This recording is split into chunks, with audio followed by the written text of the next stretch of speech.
We know the drama of life, and that drama doesn't change whether we're from Africa or from China, from America or Australia. Whether you're male or female, rich or poor, black or white, tall or short, the severity of human development, it doesn't change. So let's go from the beginning of the world, the beginning of the human, and let's go to the end. Now that end can be characterized with a word that all of us like to avoid. You know, whenever people use the word death, they use it like in a whisper. You say he died. We always use it like for somebody else. And even when we see people dying in war, being killed, even when we're entertained, we like to think to ourselves, because they're actors, well, they're not really being killed, they're just actors. So the scenario of death doesn't really come to us. It doesn't really reach home. As the Quran says, أعوذ بالله من الشيطان الرجيم ألهاكم التكاثر حتى زرتم المقابر كلا سوف تعلمون ثم كلا سوف تعلمون كلا لو تعلمون علم اليقين لترون الجحيم ثم لترونها عين اليقين ثم لتسألن يومئذ عن النعيم. The Quran says, you are busy piling up, calculating, developing your careers, your money, your occupation, your wealth, until you visit the graves. Think about it. When was the last time that you went to a funeral? Was it your mother? Was it your father? Was it your grandfather? Was it your uncle? Was it your cousin? Was it your friend? Was it your wife? Was it your husband? The last time that you visited the grave, when you went to a funeral and you saw that person whom you loved that was laughing, crying, live, boasting, wealthy, educated, denying, arrogant, whatever they were. What was the demeanor of the people when you walked in that funeral home? When that person was stretched out in their last suit? What was the demeanor? Were the people cracking jokes? Were they dancing? Were they clapping and singing songs? No. Silence. Melancholy. Trauma. Why? Because every person that walked in that room, seeing that person stretched out, the first thing they thought about was not the person. The first thing they thought about was that one day, this will be me. So Allah said, Alhaakumut takathur.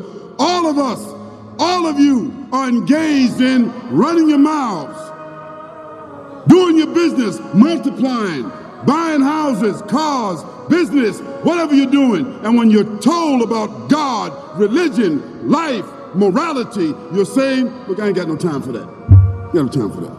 I don't want to hear that. I don't even believe in God. Matter of fact, I don't even know if I'm going to die, and if I do, maybe I'm coming back again. As a matter of fact, science is so sophisticated that I think really that they're on the verge of being able to solve the whole thing of death soon. We ain't got to die. If we got enough money, we don't even have to die.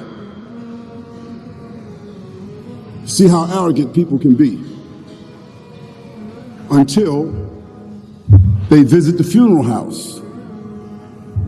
And then after you go to the funeral house, if you got the guts, if you're able to do so, you go to the grave. And now this is another scenario. And you say to yourself, is that it? I mean, scraping, struggling, scheming, lying, stealing, fornicating, jumping up and down, begging, working, and this is the end of it? I mean, is this what's going to happen to me? Are they going to be dropping me into a hole in the ground? A hole in the ground, the same hole that a cat digs after it defecates. Just a little deeper.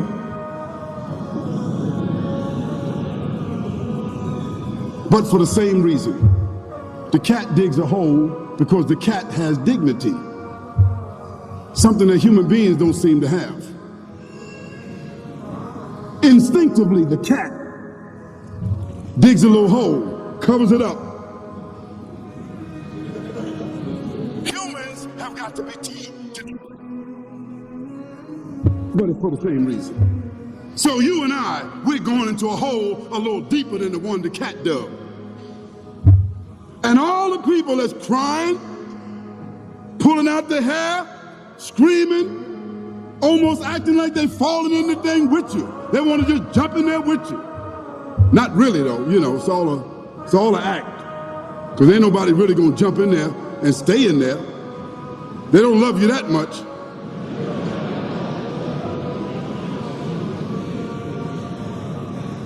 And then after all the shoveling get done, and they fill it up, and the box, you can't even see the box no more, the coffin that cost $5,000. I don't know what did they burn somebody in a $5,000 coffin for? I mean, if I was a funeral director, after they left, I would dig them back up and put them in another box and take that box back.